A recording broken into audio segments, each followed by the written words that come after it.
মানুষের ভাগ্যের চাকা। কিন্তু আমি বলছি মানুষ করায় মানুষের ভাগ্যের চাকা। ভুল।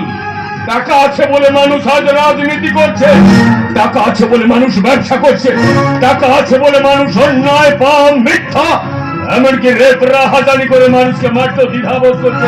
কিন্তু এইসব করে লক্ষ লক্ষ টাকা পাওয়ার পর কেউ কি হতে পেরেছে গান্ধীজির মতো আদর্শবাদী রাজনীতিবিদ? নেতাজির মতো আত্মত্যাগী দেশবাদী নেতা?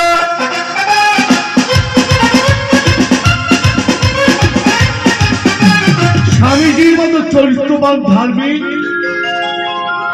সাগরের মতো মানুষ করা শিক্ষাপতি?